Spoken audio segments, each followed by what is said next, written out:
for the first time ever, we've decided to dedicate our December meeting to a very special person in our minds. We're going to call it the William S. Jackson Living Memorial Gathering. William S. Jackson, down here, was the founder of this organization some 14 or 15 years ago, and started with a handful of people in the Hershey Library, and look what's happened. It's all because of you, Bill, so thank you for that.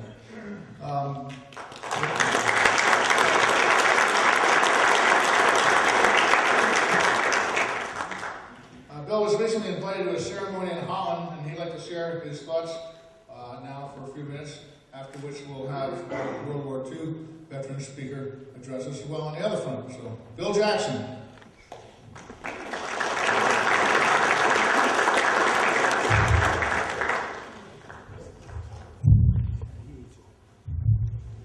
I'm glad for this opportunity because since I've become president emeritus, the contributions to my Cancun fund have fallen off greatly. And anything you can do to improve that would be greatly appreciated. But what I'm here to talk about tonight, I've had a rather unique experience this past September. Go back to the first week of July, and I get a letter from an organization called the Netherlands America Foundation. And it invited me, all expenses paid, to the 72nd anniversary commemoration of Operation Market Garden. I'm wondering, why did I get this? Well, in the packet of information was a copy of a letter mailed in 1996 to the president of the Netherlands America Foundation, thanking them for inviting 4 members of the 104th Infantry Division Timberwolves to the 50th anniversary celebration. At the time, I was editor of the newspaper for the National Timberwolf Association. It was my father's unit in World War II. And that's why I got the invitation. They thought I was a WW2 veteran. So I immediately emailed them back and I said, I'm not a Timberwolf, I'm the son of a Timberwolf. And I told them why that I was the editor of their paper for 20 years.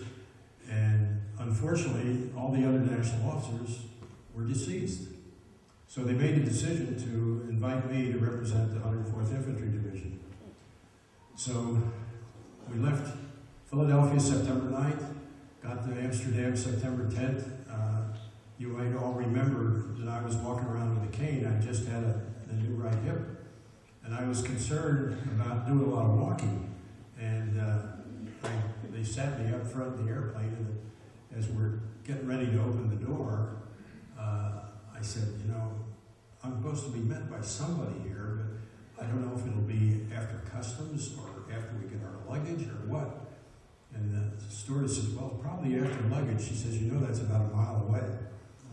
So I said, oh. Well, anyway, she then opens the door, and there stands the captain in the Dutch Army Military Police saying, welcome to Holland, Mr. Jackson. And there stands a lovely female sergeant with a wheelchair. And another nervous young man had said, let me have your passports, Mr. Jackson. I'll see you in the executive lounge after I've taken care of customs and picked up your luggage. And when we got ready to go to the hotel, there was a Dutch Department of Defense van to take us to our hotel. That's the way it was for the next 9 days. 3 meals a day, cocktail party every night, front row seating at every one of the Operation Market Garden commemorations. The Dutch remember big time. And as you can see, with the first, you got the first slide up there, Laura. This was at Oosterbeek, where the Airborne Museum is, and that had just gone up apparently about a week before we got there, and it was to give us a greeting. For those of you who aren't familiar, Operation Market Garden started September 17th, 1944, and it was pretty well shut down by the end of the month. How did my dad's unit figure into it, the 104th Division? At the end, when it looked like it wasn't going anywhere, and they were concerned the Germans had a build-up to stop Operation Market Garden, General Eisenhower was afraid they might start and other offensive operations, such as they did in the Battle of the Bulge in December, and try to retake Antwerp. And he was counting on Antwerp for fuel, food, and ammunition. So they sent the Timberwolves in on October 25th, 44, into what was called the Scheldt Estuary. And from October 25th, 44, till November 5th, they captured that entire area, captured the Mark River and right up to the Maas River. And at that point, Eisenhower figured there was not going to be a German offensive, and they pulled them back. Anyway, that's how the Timberwolves figured into the operation. We had a group of 17. You got them there? Yeah. We had 7 Americans from Airborne and 2nd Armored Division primarily. We had 7 Brits from all types of units, and we had 3 Canadians and me. But that picture there is taken in front of our hotel in Uden as we started out. You'll notice every one of the vets has someone accompanying him, and I was accompanied by my wife Rosemary, who went along on the trip. First day on the ground, we went up to the England. I'll try to get my pronunciation on these Dutch towns is bad. England Varden Museum, which is located right there in Noordwijk, where our first hotel was. That was a very unique museum. It was dedicated to the Dutch, who, in any way possible, tried to escape the German occupation. 2 fellows even kayaked to England from Holland. One fellow rode a bicycle all the way to Switzerland. I mean, these were people that are mentioned in that museum. And it was just an experience of a part of the World War II that I never knew about. You'll notice the Jeeps. They had 3 Jeeps, a deuce and a half and a 3/4 ton. And they picked up all the veterans and took us back to our hotel after we were there. When we got back to the hotel, we had the vicar of the Lutheran Church in Noordwijk and their choir, and they had a memorial church service just for the veterans right at the hotel. And that concluded on that first day. Second day, we got up early in the morning, and right after breakfast, about 60 young Dutch students, high school students, came to the hotel. And the vets broke down into individual little groupings with these students and told them what part they had in Operation Market Garden. We were all amazed. Number one, they all spoke English. Number two, World War II was part of their curriculum. And they were very, very knowledgeable about it. And very much appreciated the veterans coming. The next day we moved on and we went back to Oosterbeek to the Airborne Museum. What you see there is what is called the Hartenstein Manor, and that was the headquarters for the British and Canadian Airborne during Operation Market Garden. It's now a museum dedicated to the airborne. You get there and you say, where's the museum? It's in a very bucolic neighborhood, lots of family homes and everything. Guess what? It's 3 stories high, only it's 3 stories deep. The entire museum is underground. And it's immense, but I can't imagine how long it took them to build it. But anyway, it's a tremendous museum. As you can see, the Dutch kids enjoy going to the museum as well. And I caught this bunch of them climbing all over a World War II Sherman tank right outside of the museum. And I asked them to give me a salute. I don't know if the Dutch Army salutes with their left hand or not. But anyway, that's what I got from that group. Notice a very nice monument there. It was placed in 1994, and it was placed by the British, Canadian, and Polish airborne troops, thanking the Dutch people for taking them in. When Operation Market Garden started to fall apart, a lot of these guys were running for their life, and a lot of the Dutch people took them into their homes and hid them at risk of their lives. But anyway, that was the memorial. It was there from the troops to the Dutch people. And again, that was at the Airborne Museum in Oosterbeek. We went back to the museum again for a ceremony for a brand new monument dedicated to the British Airborne at the Oosterbeek Museum. And the service was conducted by the chaplain of the Royal Air Force. And one of our group, he had jumped in on Operation Market Garden. He was chosen to place the wreath on the memorial. And when it concluded, there was a flyover by 5 RAF transport planes. It was pretty impressive. This is our group. And as you can see, we were right up front, right next to the monument, and that's the way it was everywhere we went. We were right up front at all of these ceremonies. And so many of these ceremonies were delayed and held so this group could be there. One of the next places that we went to was the Liberation Museum, 1944-1945, which is located at Groesbeek. The museum itself, inside, tells the story of World War II, beginning back when Hitler and Mussolini came to power, and carries it right through to the end of the war. Then you go transfer over to this honor pavilion, which is, yes, it's in the shape of a parachute. And it honors all of the paratroopers that flew in, and many of whom died. And inside of this parachute-type pavilion, they have these large panels which list the names and units of all of the veterans, all of those troopers that were killed during fighting in Holland. The gentleman pointing out the name of one of his friends was the gentleman who was supposed to be our speaker tonight, Guy Whidden. And Guy and I hit it off pretty good. You know, you wonder about how small the world is.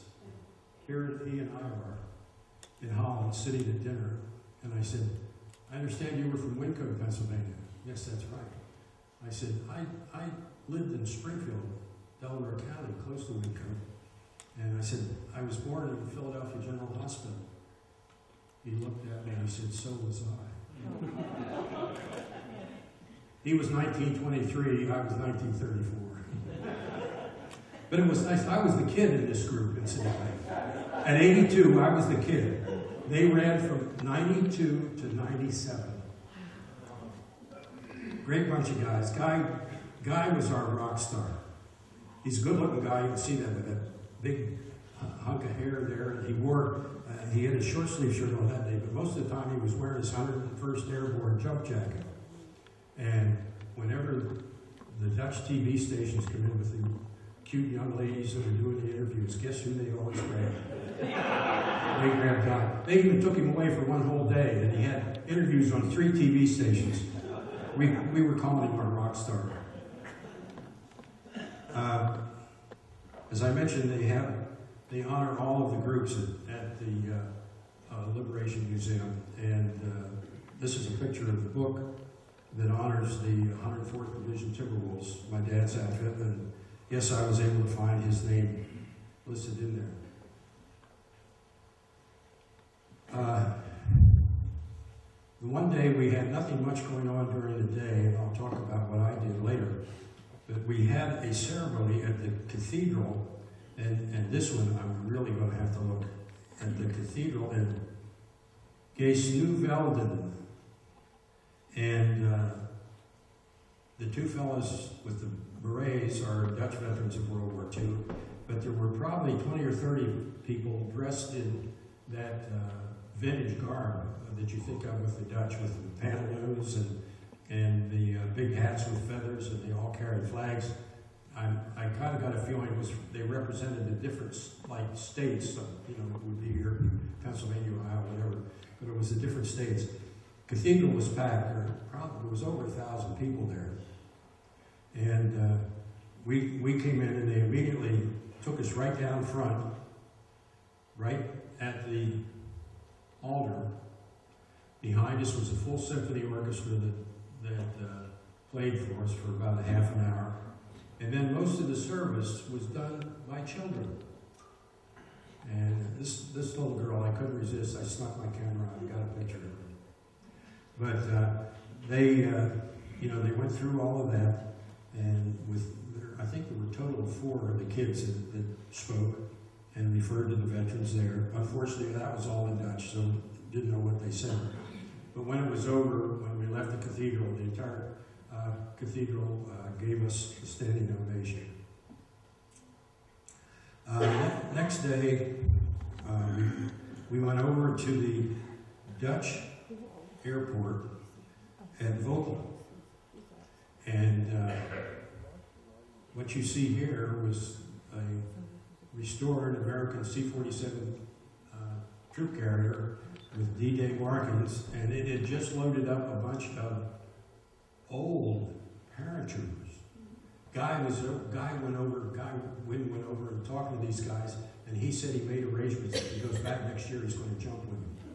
He'll only be 93. But anyway, the plane took off and it went up, and they did a drop in Arnhem that day. But while we were there, they had a flyover of Dutch F-16s, and then followed by a flyover by a B-25 Mitchell bomber in American colors, and the name of the plane and the artwork I can't tell you because I'm in a church.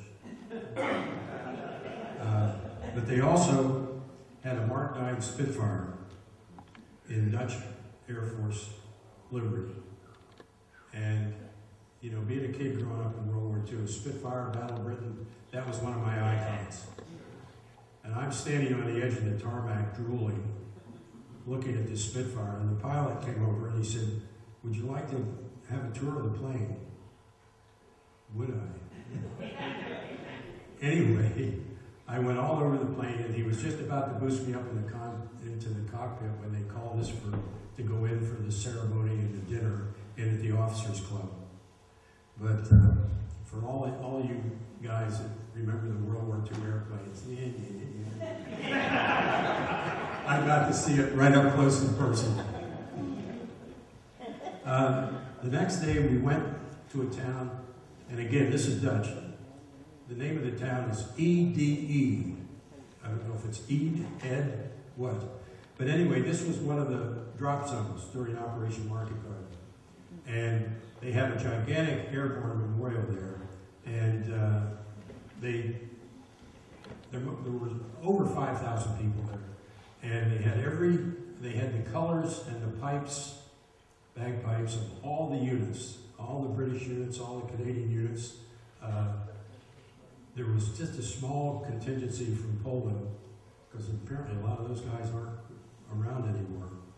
But anyway, they all came in with the pipers, and they had a big ceremony where they laid the wreaths. And at the conclusion of it, that C-47 came over and dropped a stick of paratroopers, all dressed in World War II uniforms and jumping in World War II parachutes. And that was what that shot was. The day after that, Thursday, September 15th, we went to the National Military Museum at Soesterberg, and they had a ceremony. Hadn't told us much about it when we got there, but this picture you see there, all the veterans are right there. I'm sitting in the front row with the other 16 guys. And the troops lined up there are British, Canadian, American, Dutch. And it turned out what they were doing, they came in and they were carrying for presentation the original American flag that flew on LCI, Landing Craft Infantry number 60, which was one of the first ones to hit Omaha Beach on June 6, 1944. It had been purchased by a Dutch millionaire for presentation to the National Military Museum. Apparently it came up for auction here in the United States, and this millionaire went over, I talked to him, and he said, I just kept bidding until I got it. And anyway, they brought it in very carefully in a box covered with cloth, and very carefully unwrapped it there in front of us. And there you see it lying on the table. And they then had a little ceremony where it was presented to the Dutch Minister of Defense, the millionaire who bought it for them. He's the fellow in civilian clothes on the left there. But it was interesting, the Dutch Minister of Defense is a woman. And she made the acceptance for Holland and for the museum, and then gave a talk of appreciation. The gentleman standing to her right is the Commanding General of the Dutch Air Force. As you can see, they just brought the little guys out to meet us. None of the big brass. But after the service, she was very, very cordial. And she came in, they had a reception for us inside the museum. And she went around and talked to all the veterans. This is one of our group, Lou Canarella, who was 2nd Armored Division during Operation Market Garden. And she went around and greeted all of us. And they gave us a little memento, which is mine is sitting on the table over here. It's a pewter replica of the flag that was presented to the museum. And they gave one of those to each of us in our group. Probably, as far as the trip was concerned, one of the most touching ceremonies took place on our last day, on September 18th, when they have what they call the commemoration of Market Garden in the Allied Military Cemetery at Oosterbeek, Eindhoven. We were seated, as you can see, in the cemetery itself. And once again, if you look in the far background, it is just shoulder to shoulder with Dutch people who turn out for this ceremony every year. I wouldn't be surprised if there were getting over 5,000 people there. But again, they had current troops from all of the countries that participated in Market Garden. It was rather interesting. The guy that was standing at parade rest right out for me was Canadian Army. And if any of you saw my cane, it's made out of a hockey stick. And I waved and I got his attention. And I pointed to it, and I got a big grin because he was obviously a hockey fan. But probably one of the most touching things that they did was things got very quiet, and an army of Dutch children came in, and one of them stood by every grave in the cemetery with flowers. And on a signal, they raised the flowers over their head and then placed them on the graves. That one really got to us. But that was kind of the last thing for the group. But for me, and thanks to Laura Pasula, on Wednesday when we went to the cathedral in the evening, had nothing during the day, her Dutch contact that helps her do her tours, Ron Stassen, met Rosemary and I at our hotel and drove us 2 hours over into Belgium to Henry Chappelle Cemetery, where my father is buried. And the one picture there is when I was signing to register. And then we went down into the cemetery, and the young man in there, Lou Aske, A-S-K-E, is the assistant superintendent. The superintendents are all Americans, incidentally. The head guy was away at a function that day. But what he is doing, he is rubbing brown sand into the carving on my father's tombstone, so that when we took pictures of it, you could see it. And anyway, then we took the picture.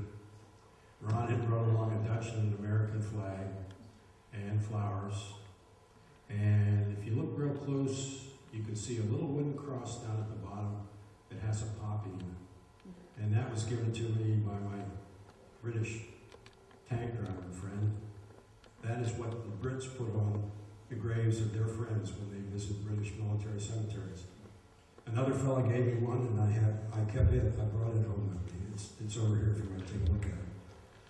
But that for me was the emotional day of my trip, and that kind of wraps it up. So I probably talked too long as it was, Kurt.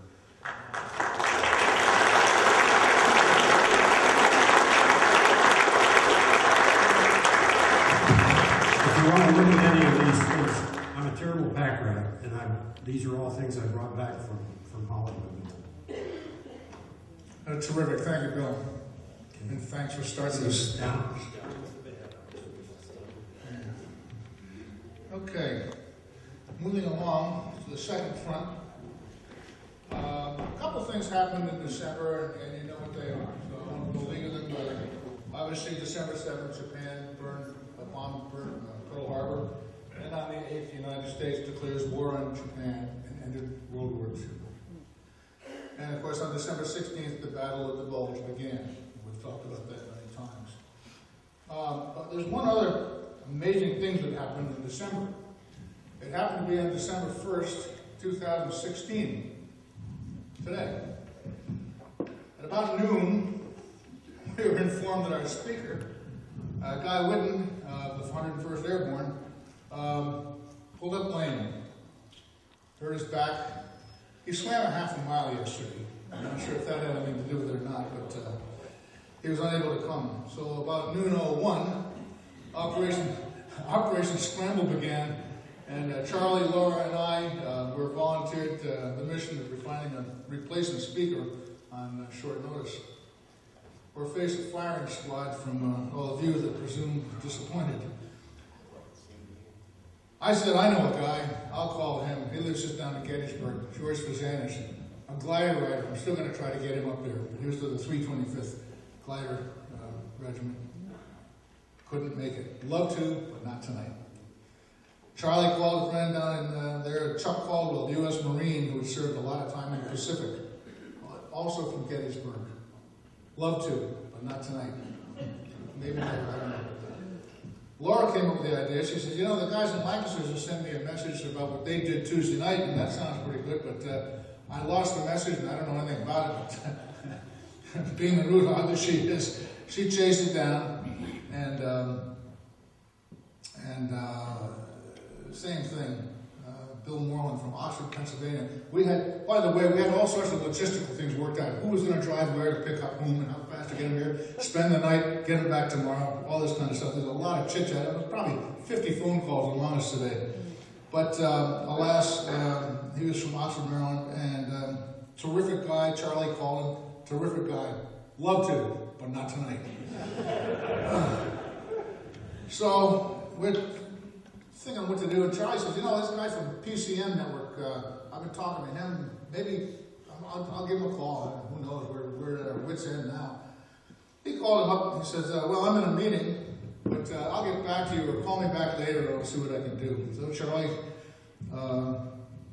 another rude hog, he called him back and he says, well, I'll give you his name, you call him. So he gave him his name, and so in his persuasive manner, Charlie schmoozed tonight's speaker, Ray Sauders, to drop everything and bail us out. So at about 2 o'clock, Operation Scramble terminated. I can't thank Charlie and Laura enough for the efforts put forth in this mission.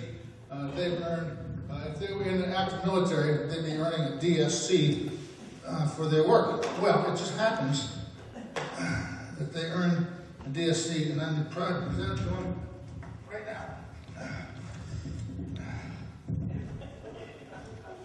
There's one for you, and one for Charlie. Not a distinguished culture. So, Charlie, would you come up and tell us a little bit about forthcoming speakers, if we if we have any, and introduce our speaker tonight?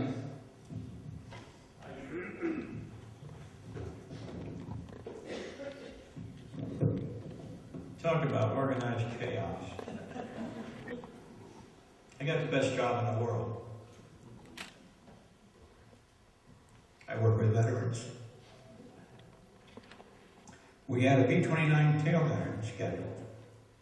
2 weeks ago, his daughter called and said he has new medication, and I'm afraid to put him on stage. She said, don't worry about it. So we made a phone call, Guy, and Guy was coming up, and this morning his back went out.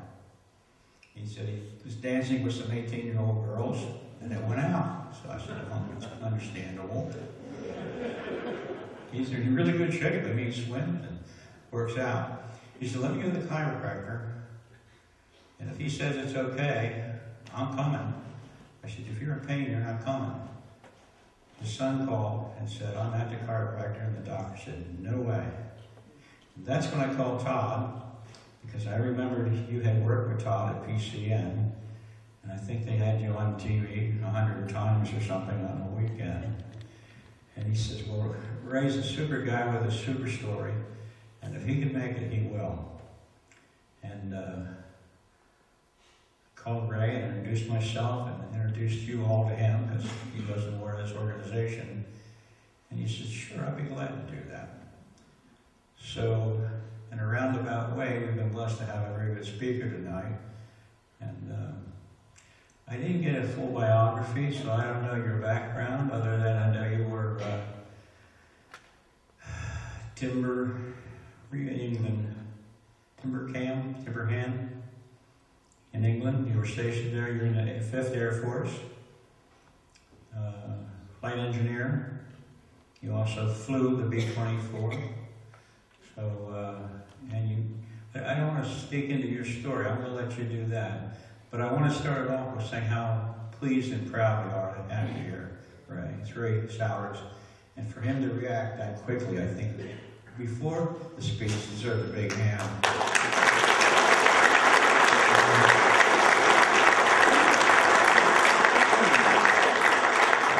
Come on down, right?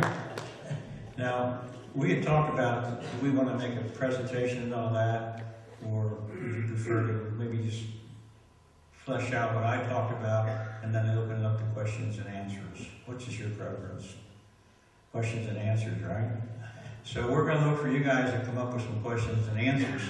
So Kirk's going to need a runner. But at this point, I'd like to introduce our speaker, Ray Sauders from Cumberland, Pennsylvania.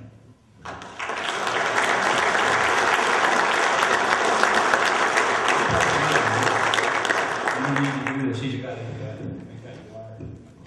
You know, if we'd have called him first, it would save us a lot of time today, Charlie. All right, who's got a question? Why did you join the Air Corps?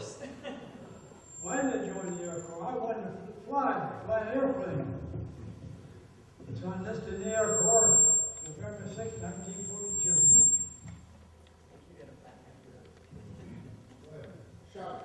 There's a photograph on the table here showing the graduating class, good luck, class 13. There are many uniforms. Class 13, I was in 8, went to West Texas State Teachers College to fly, learn to fly in an airplane. I flew tailcraft, a single engine airplane. So you pose with all your wives and girlfriends? Because there are women standing next to every man in the class. So then before I went into cadets, I went down to Petersfield, they put me into mechanic. So then I went from there to Will Run, Michigan, to where they built B-24s there. Learned more about the electrical system, the hydraulic system, and then I went from there to gunnery school in Harlingen, Texas. While I was there, you had to learn to put a machine gun together, blindfolded. We never flew blindfolded overseas. Blindfolded overseas. No flew at night, we flew daytime.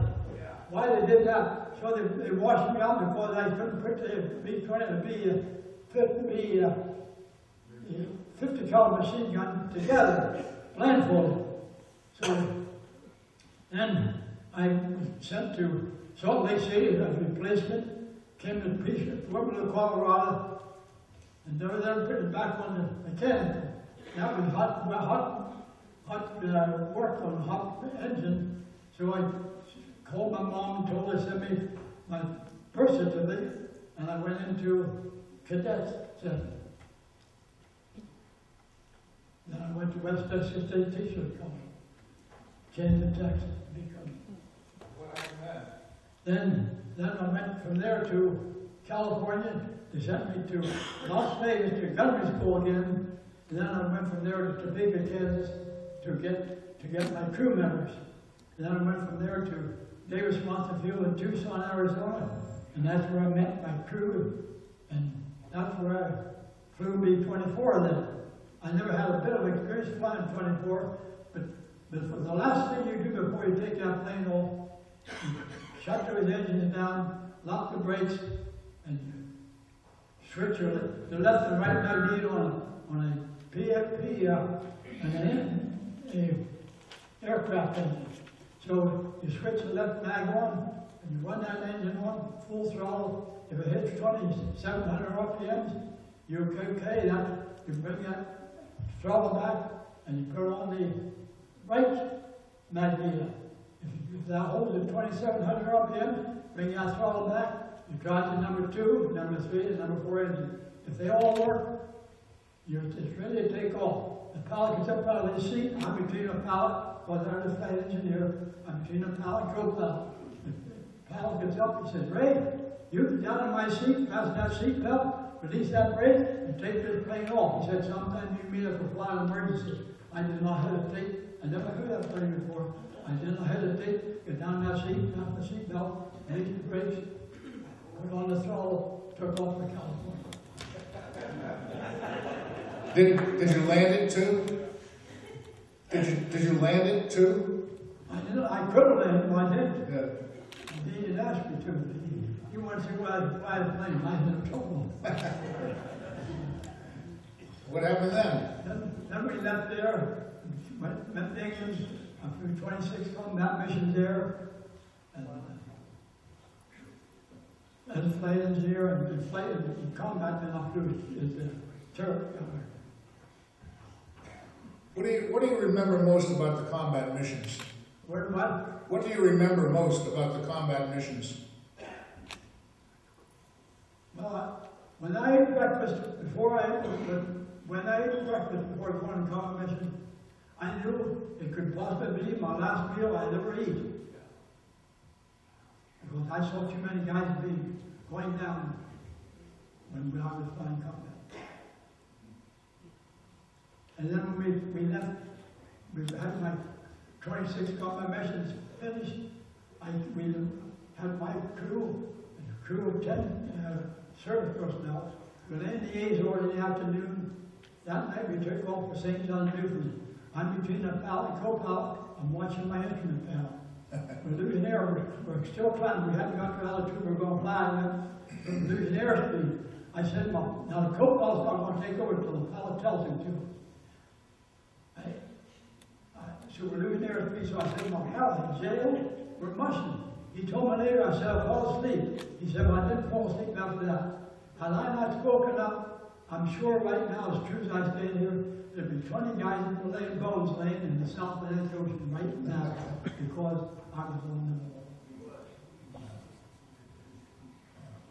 What were your primary targets of your mission, of your combat missions? What's that? What were your primary targets of your? I was tech sergeant. The target, the mission targets. Mission targets. Mission targets. What do you want? Oh, anywhere from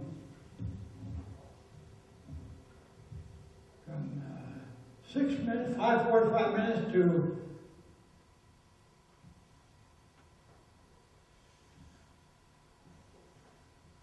9 minutes, 9 hours, 9:20.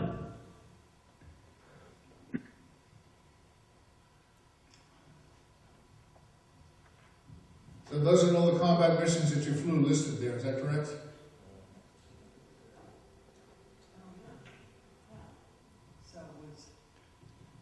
These are all your combat missions? Oh, yeah, you bet. So 26.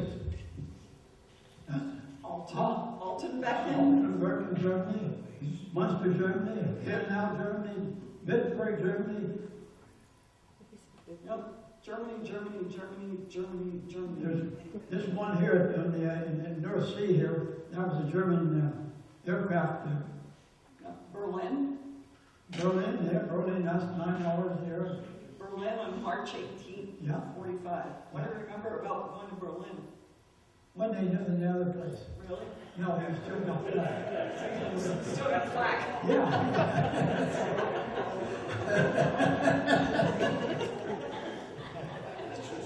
got flag. Were there ever moments when the flag was, you weren't sure if you were going to make it back? Oh, yeah, sure. All the time? Sometimes like at the 4th of July, you know how the flag comes in red, so that's where sometimes be in combat mission. What was your toughest mission? What was his toughest mission? What was your toughest mission? Toughest mission. All of them? They were all. You didn't know what was going. You didn't know what your life was going to end anytime. So you really didn't. Once you took that plane off the runway, you don't know when you're going to ever get back again. Where was the runway? Where were you in England? Where were you stationed in England? We were stationed in Tiverton, about 190 miles northeast of London. Okay. Yeah. And did you get some time to travel around a little bit when you weren't flying? Did you get to London or? Well, probably I had a week off one time to retire or to feel good. Rode a horse and that there down in Southport, England. And, I guess we got to London, I think probably about 2 times maybe. We got on a train and come back for a couple of days. Yeah. Did it look pretty beat up? I mean, they'd gone through the Battle of Britain a few years before that, but was London in pretty rough shape? Oh, yeah. Yeah. Was it real noisy inside the plane? Was it noisy inside the plane? Let me. Oh, yeah, you bet it's noisy. You bet. You bet. When you see the movies, you see the planes, everybody in the plane going like this. Was it rough like that? No. No, I don't think so. When you're sitting in that seat or standing by, you hear the noise, but that's about it. You mean, you're not there shaking like you're. How did you learn to shoot? You're a top gunner. Did you go to gunnery school or how did You go to gunnery school, you'll shoot, you ride in gunnery school, you ride a pickup, some of the guys will ride a pickup, back of a pickup truck, and you'll shoot a moving targets out there. High targets, middle targets, low targets. Yeah. So you're sitting up there in a bubble on top of an airplane. Then you go up in an airplane to shoot at other targets, the other big Pullman. Yeah. You didn't ever hit the other plane, did you? No. I do my aircraft recognition. In one of the missions, there's an ME-262, that's a twin-engine German jet. Yeah. Thank goodness they come out without the plane, because a lot of Americans would never made it back, and that German jet been produced maybe 6 months before. Yeah. So I called over the intercom. I said, there's an ME-262 out here at 4 o'clock. I'm going to give him a couple shots. I gave him 2 shots with my twin caliber 50s. And? He left. He didn't come in. But I knew my aircraft recognition. And I was the only one in that squadron that shot at that airplane. They'd never seen them, 262s before. Twin the German jet. Was it typical for the German fighters to attack you from the top or from the bottom or right or rear? It all depends, I guess, when the pilot of that German plane decided what his best target would be. Okay. Yeah, there was no up, down, bottom, inside. Yeah. Were you a good shot? Well, I didn't have to shoot too many. I didn't have to shoot too many. No. Because they weren't there or? Well, if they were there, they didn't come in on us. Yeah. Yeah. They knew better. We always had pretty good flight fighter escort. Okay. We are good at fighter escort. Yeah, yeah. Kirk, fighter escort, he's not staying with your plane all the time, with your squadron. He's moving back and forth. One day, one of our squadron, the navigators on the off course. And I hosted the 2nd Division, 8th Airport Unit here at the Harrisburg area in 1997, September 1997. And some of the navigators that survived this mission, there were 30 planes sent to bomb a factory in Kassel, Germany. And the navigator got them off course, and some of the navigators that I talked to at the reunion said, we kept telling the navigator, you're off course, you're off course. Boys said, we'll be all right. They flew over a German fighter field because they're off 30 miles off course. The German fighter planes come up, out of the possible 250 fellows, they knocked down 25 planes, and 117 fellows were killed in a couple of minutes' time. Wow. I got a question back here. He answered it. Did you ever have an experience against an ME-262, the jet-powered German Messerschmitts? And if you did, at that time jets were very few. And only the Germans had them. So, what was your experience with that? Again, he was asking about the Messerschmitt. Yeah. Yeah. The jet. Yeah. Would you retell that? Tell him about that again, your experience with the Messerschmitt, the 262. He came in here, he was out at 4 o'clock away from our squadron, but it was too close to be comfortable with him in our area. So I shot him. You shot at him, but you missed. He was down. Yeah. Whatever I shot him. Yeah. He was down. He the one in trouble. Yeah. Bill? Towards the end of the war, they upped it from 25 to 35 missions. Oh, yeah. How did you escape that? Yeah. Did they want to make you have 35? But Or did You you know, go after 25? if you were a squadron leader, you would have had to go 30. If you weren't a squadron leader, you'd have to go to 35. Yeah. Okay. Yeah. Okay, keep account of his hits or kills. Keep Did- account Did they, of his personally? Yeah. Did you keep account of your hits or kills? I'm going to shock Ray with that. The only thing I kept account of was how many planes I saw. I kept a diary, and I saw 10 B-24 bombers shot down. One on the right, and then it was on fire, had a cameraman, and that one picture's right here. And then I had one shot down to my left, but that one, the wing got hit in the right wheel well. That wing flopped down, and that plane went down into the North Sea. So with that plane, we were bombing that. We have a target oil refinery in Holland, and it was fogged up there, so we had to swim around, come in over the North Sea to the train German aircraft. Was that your biggest fear, the anti-aircraft, the ack, or was it the fighter planes? Well, if you could stay in that squadron, you weren't actually picked up in a German fighter plane. If you were a single plane, Yeah. you were going to get, because our fighter escorts moved back and forth hundreds of miles at times. But if you got a single plane out here, the Germans they're going to pick that guy up pretty quick. Because the fighter planes are away from that, they're single plane. Kurt, back here. When you went on a mission, what did you have to eat and drink? And did you have a bathroom on the plane? I think I know the answer to the second part. But during a mission, did you have anything to eat or drink? And what type of sanitary facilities did you have on the plane? We had little cups there. But no, we didn't have any water or anything. Nothing. How about first aid material? Did you have any first aid material in case one of your crewmen was hit? They probably had a first aid kit there or something. Yeah. And if they did. Did most of your fellow crewmen survive as you did, or did Yeah, mine all survived. I'm the only, of the 10-man crew, I'm the only survivor right now. I'm 94 years old. I was 94 the 24th September this past month.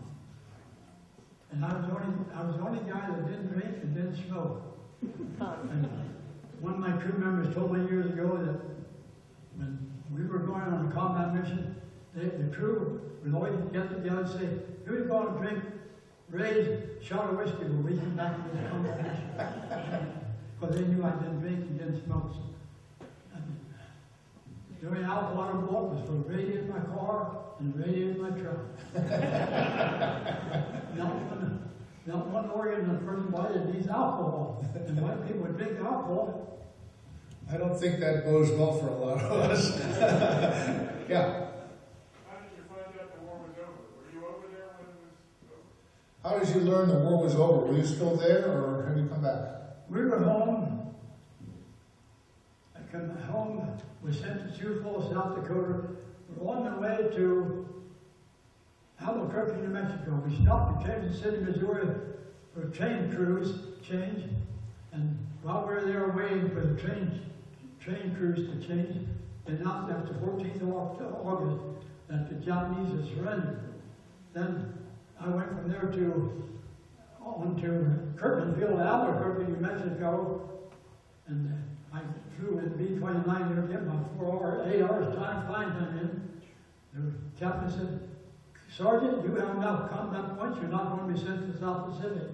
I'm making you squadron duty sergeant. You're in charge of 2 60-year-old blonde German boys, typical Pennsylvania names, August Schneider and Herman Geiser." I can't remember guys' names until I go to the grave. What became of them? What became of them? I had my daughter check on them a year or so ago to see if they're still living. She got the names come up, and I wanted to see whether they were World War II POWs. Their names come up, but they didn't say anything about them being German POW or American POWs. Huh. Commander of the group. Yeah. He was the group commander. Yeah. Yeah. He flew. Yeah. He wasn't in my particular squadron. He was there. Anybody else? Yeah. Charlie. The thing about bomber units, and you touched on this, it was very important what position your plane was in that formation. Did you always fly in the same position? And what kind of briefings did you get? Because you had a certain area that you had to cover with your machine gun. And you touched on that when the planes would come through, what stopped you from hitting, where were the other American planes? Okay. We know it's very important where you are in a squadron in the air, where your plane's position is. Now, were you given, first of all, did you always fly in the same relative position? Not necessarily. In the plane, but not in the group. You have one part, say you've got 30 planes there. One group will be high right, low left, and one here in the center. They never flew all of them in the same area, in the same altitude. They were different altitude feet, but you're all going to the same place. Yeah. So that group, my 445th bomb group, when they sent planes down, they were all going to that same target. Right. So were you given specific instructions of what your field of fire was so you wouldn't accidentally hit one of your fellow airplanes? You always went to briefing before a combat mission, and they would tell you the weather, how the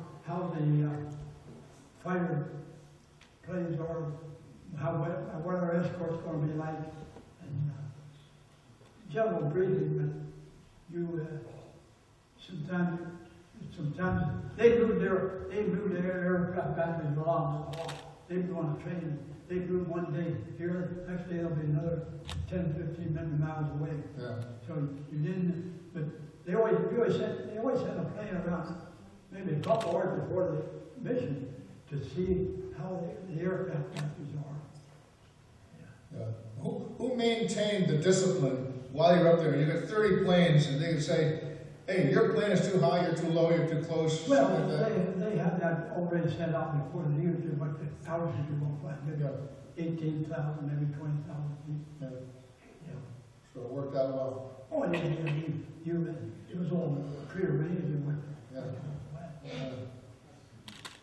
When did you get out of the military? When did you get out of the military, and while we're there, what did you do then? Oh, I got out on October 25th, 1945. 1945. Then my brother, I worked at carpenter work for about 4 or 5 years. Then my brother and I went into building contractors. We were building contractors for 40-some years. In 40-some years of business. We never, if you have one penny in your pocket, that's more than we paid to have our business advertised in the yellow business pages or the white pages of the telephone. And we got a phone call at night when we were working on that job. If we got a phone call at night, that person had to get our phone number from some people that we didn't work for. The only people that had our business number was the businesses that we didn't work bought stuff from.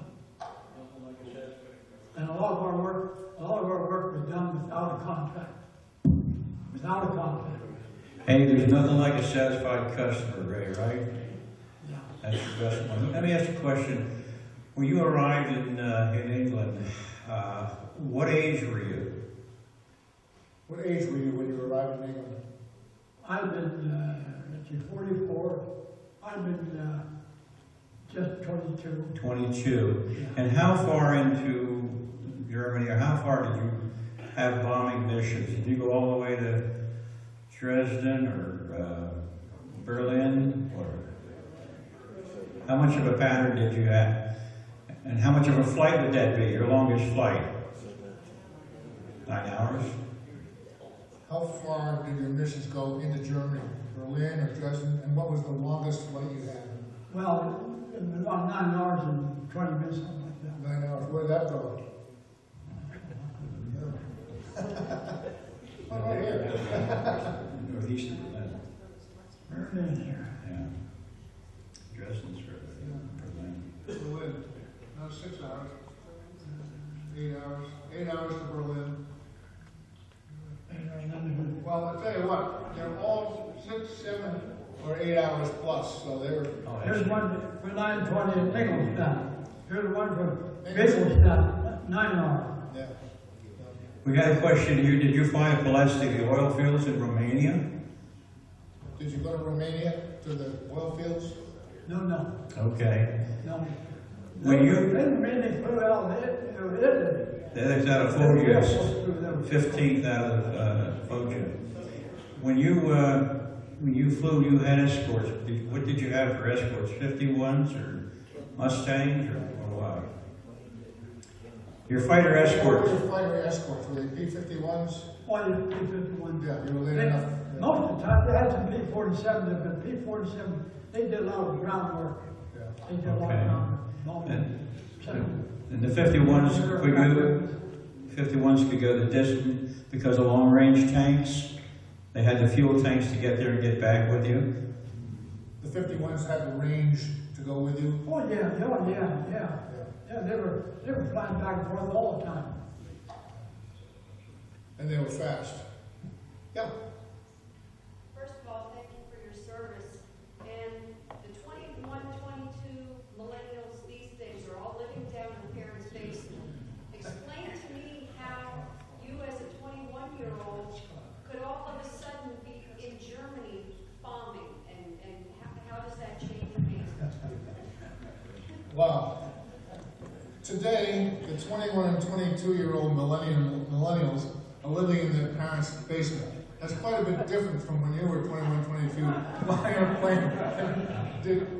Totally different. It's a totally different world now. Totally different. I don't think that one really has an answer. How do you get from, being a small-town boy to being Yeah, how do you get from being a small-town boy to being up there in an airplane shooting at enemies and stuff like that? That's quite a trip, isn't it? Remember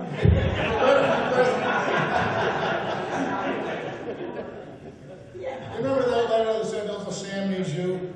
Yep. And then that phone call today that says Uncle Charlie needs you? That's how it happens. What's up? Yeah, did you ever have the red tails fly cup for you?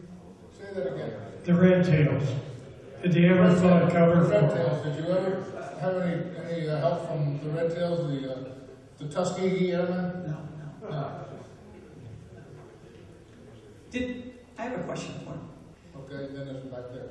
I've talked with another flight engineer in B-24's World War II weekend who shared that he did a walk around of a plane when it had come back, and he didn't want to sign off on it going up again. Has he ever had the occasion where he essentially grounded one of his planes? What did he say? Yeah. You know, over in Reading when they have the World War II days in June, obviously you've walked around some of the planes there. Have you ever had a chance to go back up and... 5th of October, they had B-24 there at the Harrisburg Newcomb Airport. Right. That was the first time I was in a B-24 in 71 years. Flew from there. I think down to Hafer down there.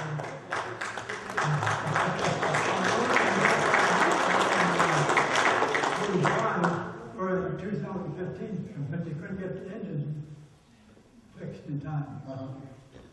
Now it's coming up. It's coming up next year again. Yeah, in New Cumberland? Yeah. Yeah. Also in Reading. Have you been there to... Never been to Reading. Oh my gosh, they'll have a whole line of B-25s and B-24s, and it's really quite amazing. So, let us know. We have ways to get you there. Okay. We have one over here. Has he been back to England? What's that? There's a question back there. Go ahead, sir. Yeah. Were you hit with flak that questioned whether you could return space? What about it? Did they get hit with flak? Plane hit. Was your plane ever hit by flak? Not enough that we had to go down. No. Yeah. No. You got a couple of pieces on every side of a basketball, something like that. Size of a basketball? Nothing major, but something the size of a basketball. Used to when that hurts an engine.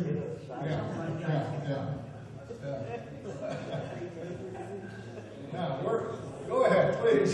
Okay.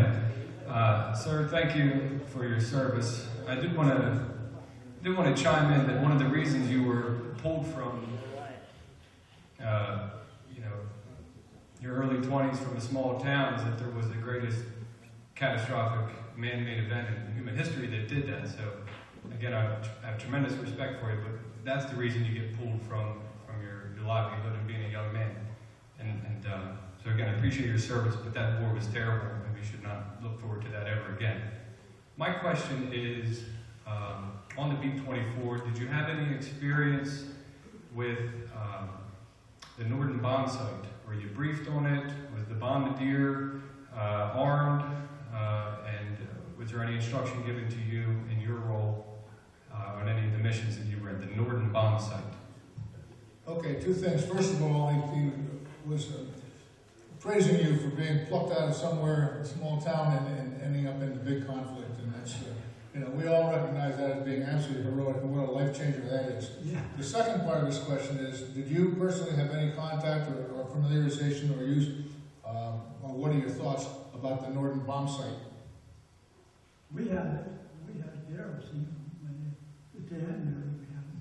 Was it just the navigator who used it, or did other people, were you briefed on it just in case, or? At the end, the lead squadron, the guy in the lead squadron, he relayed that over to my nose gunner.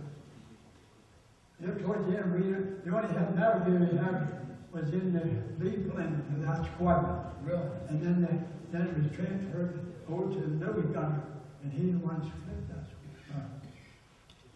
Did you hear that, Mike? Can you hear me? Yes, but my question was, did you have any experience with maybe helping with the Norden bomb site, or was the bombardier armed to destroy it if the plane was going down, or were you trained on it at all? Yeah. Were you personally trained on a Norden bomb site? No, that was on the navigator deal. Yeah. The navigator deal, bombardiers went down with that.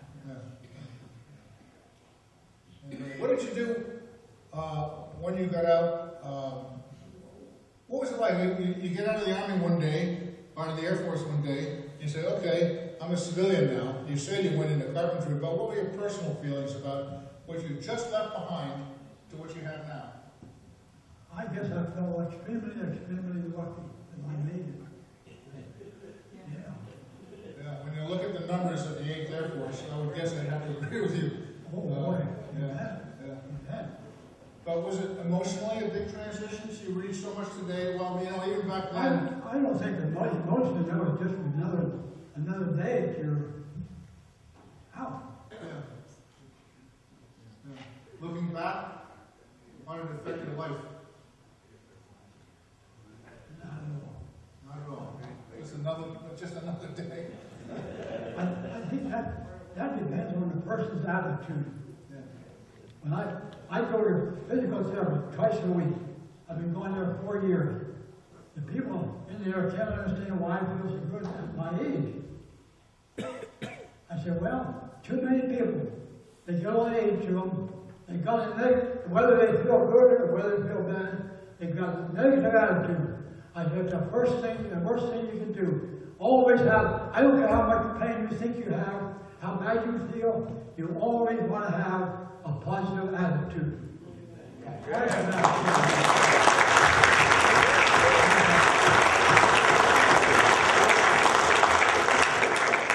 Anybody else have a question that can beat that answer? If not, I want to say thank you so much for joining us.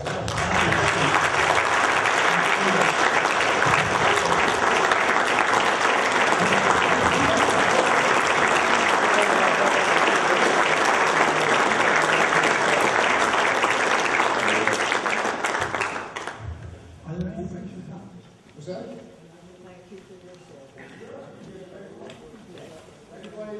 Anybody who takes a picture, make sure we get it to them. We'll make all kinds of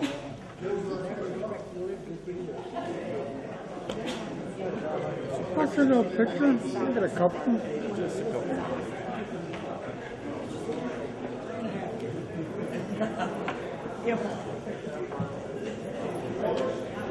We dedicated the World War II memorial